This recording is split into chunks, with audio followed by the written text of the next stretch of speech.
Sure. Oh, scary stuff. All right, let's take a look at the forecast.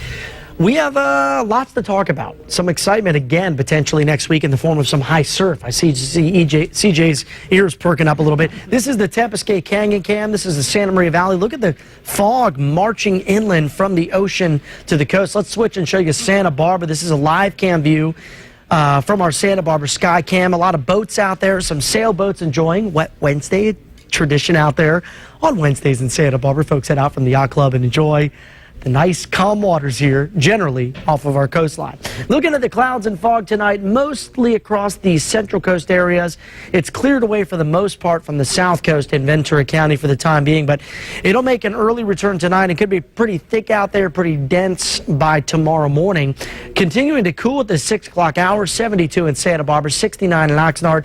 Hottest inland at Cuyama, 88 degrees down to 73 in Santa Ynez, and some very pleasant upper 60s around Santa Maria and San Luis Obispo. Earlier today, Santa Barbara warmed up to 76 degrees. That was a drop of 5 from what we saw yesterday. 74 today for Goleta, 73 in Lompoc, mid-70s in Oxnard and Santa Maria, and down to the low 80s in Santa Ynez. We talked about that cool down and materialized today, and temperatures aren't going to change up all that much tomorrow. So near seasonal or a little bit below average in some spots.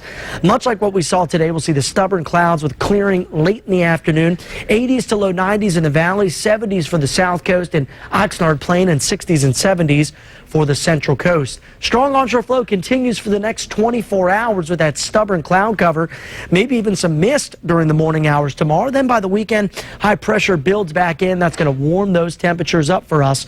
Tonight, we're keeping a very close eye on this developing hurricane. It is Norbert.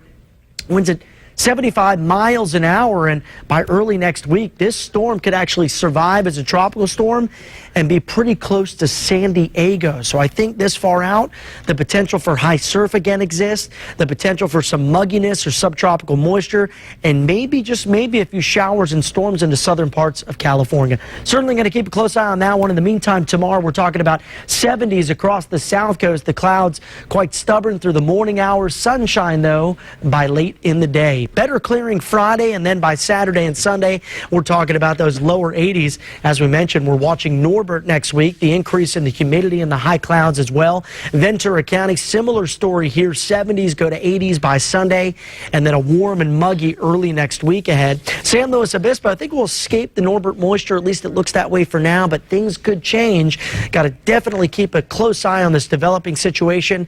And for the Santa Ynez Valley, highs in the 90s by the weekend. Really quickly, we'll talk more about this at 6:30. National Weather Service did just issue a statement about high surf, dangerous rip currents next week because of Norbert. Okay.